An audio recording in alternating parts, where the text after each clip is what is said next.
A guerra na Ucrânia parecia ser uma vitória fácil para o presidente russo Putin. Agora suas forças estão deixando Kherson e muitos se perguntam se o presidente russo pode manter o poder.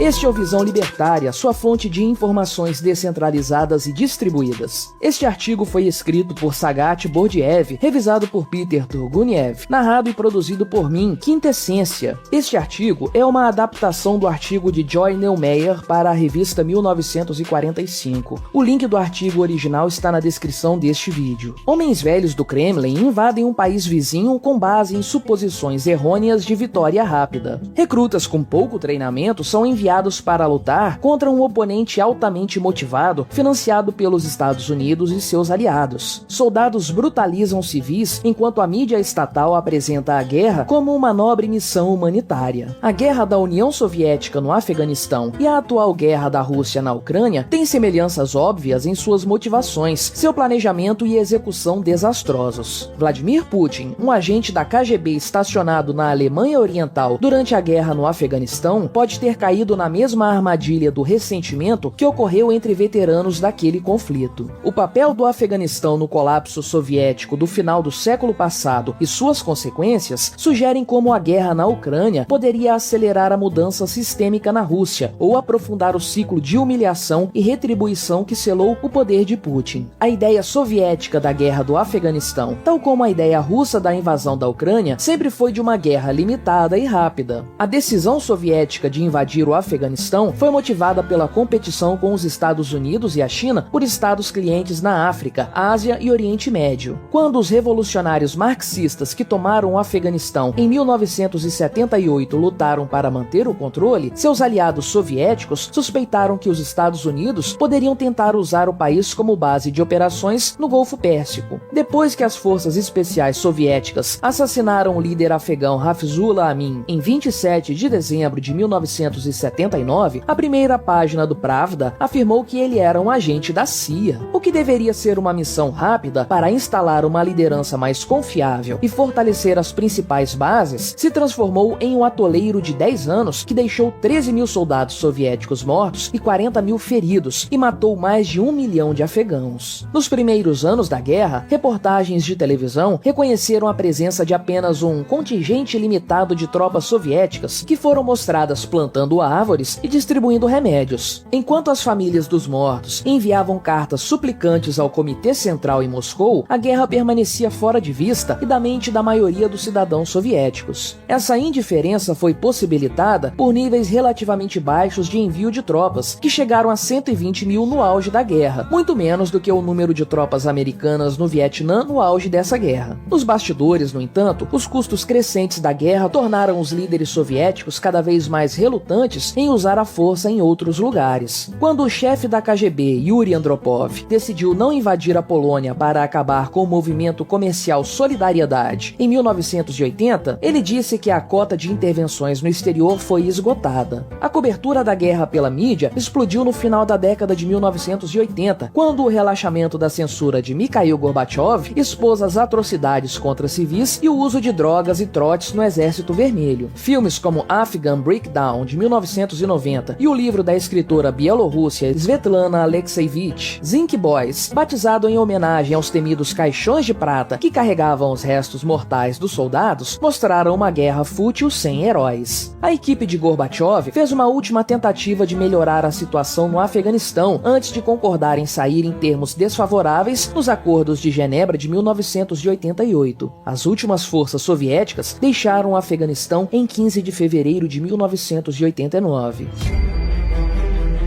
O fim da guerra no Afeganistão levou a uma ampla reavaliação dos crimes passados da União Soviética e das injustiças atuais, e as intervenções militares no exterior foram condenadas como um dreno de recursos que poderiam ser gastos em casa. Mas a opinião pública estava dividida. Quando o físico e ganhador do Prêmio Nobel da Paz, Andrei Sakharov, denunciou as atividades do exército no Afeganistão no Congresso dos Deputados do Povo em junho de 1989, ele foi interrompido por um veterano de muleta. visetas. O veterano, que perdeu as pernas na guerra, fez um apelo à defesa da pátria, do país e do comunismo e foi aplaudido de pé. Seu sentimento de indignação foi amplamente compartilhado entre os veteranos do conflito, conhecidos como afgantes, que não receberam os benefícios concedidos aos veteranos da Segunda Guerra Mundial e se sentiram desprezados pela sociedade e pelo Estado. Sakharov se recusou a recuar, chamando o Afeganistão de uma guerra de aniquilação, um pecado terrível. Após uma investigação oficial sobre as causas e resultados da invasão, o Congresso dos Deputados do Povo condenou a guerra como um erro moral e político em dezembro de 1989. Sakharov havia morrido 10 dias antes, privando aqueles com sentimentos pacifistas de uma voz crucial. Depois de renunciar ao uso da força, Gorbachev enviou unidades de forças especiais que haviam servido no Afeganistão para reprimir manifestações pró-independência no Báltico e no Cáucaso. Mas era muito pouco, muito tarde para o império que ele procurava reformar. A União Soviética foi dissolvida formalmente em dezembro de 1991. O governo afegão sobreviveu ao seu patrono por 5 meses. Na década de 1990, o sentimento de ressentimento dos veteranos do Afeganistão fundiu-se com um dos veteranos que voltavam da guerra de Boris Yeltsin na Chechênia. Durante as reformas da Rússia, à medida que as economias de uma vida inteira desapareciam da noite para o dia e a expectativa de vida masculina despencava, sua alienação foi mapeada para um sentimento mais amplo de desespero. Mas os russos nunca se recuperaram da derrota no Afeganistão e na Chechênia, e Putin jogou com o ressentimento dos veteranos para legitimar seu governo. Durante seu primeiro mandato como presidente, ele lançou uma segunda invasão brutal da Chechênia que terminou com a vitória russa e instalou um monumento aos soldados que lutaram no Afeganistão perto do monumento da Segunda Guerra Mundial de Moscou em Victory Park. O Estado russo também começou a fornecer assistência financeira a grupos de veteranos em troca de sua participação em acampamentos patrióticos de jovens e comícios pró-Kremlin. Curioso como os veteranos do Afeganistão tornaram-se apoiadores entusiasmados da guerra de Putin na Ucrânia, treinando voluntários para enviar para a Crimeia e Donbass em 2014, indo lutar eles mesmos e declarando seu apoio à invasão em grande escala deste ano. Ironicamente, muitos dos veteranos que eles abraçaram como irmãos são da Ucrânia. Afinal, a União Soviética incluía a Rússia e a Ucrânia na época da invasão do Afeganistão. A guerra de Putin na Ucrânia não está indo tão mal quanto a ocupação soviética do Afeganistão. Está indo muito pior. Mais soldados russos já caíram em 8 meses na Ucrânia, até 80 mil mortos ou feridos, segundo estimativas do Departamento de Defesa dos Estados Unidos, do que durante 10 anos no Afeganistão. O Alto Comissariado da ONU para os Direitos Humanos corroborou mais de 14 mil vítimas civis na Ucrânia desde fevereiro, embora os números reais sejam provavelmente muito maiores. Com a rápida criminalização da dissidência, o impacto crescente das sanções ocidentais e o caos em pânico da mobilização parcial, na qual alguns homens russos foram tirados da rua e enviados para o fronte, a guerra tornou-se cada vez mais impossível de ser ignorada em casa. A corrupção desenfreada deixou tanques sem combustível e soldados sem uniformes, comida ou kits de primeiros socorros, enquanto parentes de homens recrutados conversam freneticamente em aplicativos de mensagens sobre onde comprar coletes. O descaso do Kremlin com a segurança e o treinamento dos soldados enviados para lutar sugere que, como a antiga União Soviética, pouco fará para cuidar daqueles que voltam para casa. A guerra de Putin produzirá uma nova geração de homens feridos e furiosos, e sua brutalidade inepta será central para as críticas ao seu regime sempre que chegar o momento de maior abertura. A retirada provavelmente encorajaria a oposição reprimida em países governados por aliados de Putin, como Alexander Lukashenko, a romper com seu controle, já que as repúblicas soviéticas já viraram retórica anticolonial contra Moscou. Eventos recentes na Ásia Central sugerem que várias dessas ex-repúblicas estão se afastando da Rússia. A guerra já produziu pedidos de mudança entre as centenas de milhares de russos que fugiram para o exterior este ano e aqueles que perderam seus empregos ou estão na prisão por criticar a guerra em casa. Mas há diferenças importantes entre aquela época e agora. Embora as revelações da era Glasnost sobre a guerra soviética tenham levado o país a apoiar a retirada, hoje em dia há pouco a expor. A televisão estatal russa, adepta de espalhar más notícias que circulam online, descarta crimes de guerra documentados como provocações encenadas. Enquanto as cabeças falantes declaram que a Rússia está defendendo a pátria em uma guerra santa contra a OTAN, Putin pode ser bem sucedido em canalizar o descontentamento popular de volta para o Ocidente. Gorbachev enfrentou uma reação negativa pela retirada, em grande parte de veteranos, mas culpou os líderes soviéticos anteriores anteriores pela guerra, e a maioria dos russos não o responsabilizou pessoalmente por isso. Apesar do fato de que a guerra na Ucrânia está altamente associada a Putin pessoalmente, ele pode evitar a culpa atribuindo seus fracassos à interferência da OTAN. De acordo com a narrativa de Putin, qualquer dano que a Rússia faça é justificado por sua própria vitimização. No futuro, medidas como o pagamento de indenizações à Ucrânia podem ajudar a garantir que qualquer expiação seja mais do que simbólica e reconheça o terrível dano que seu país causou, não apenas a seus próprios cidadãos, mas acima de tudo àqueles sob ocupação. Caso contrário, a guerra de Putin na Ucrânia corre o risco de se tornar mais uma causa perdida a ser vingada. Obrigado por sua audiência. Se você gostou deste vídeo, deixe o seu like e o compartilhe com seus amigos para difundir as ideias da liberdade. Se quiser ser notificado dos próximos vídeos, clique em se inscrever e depois no ícone da campainha. Até a próxima!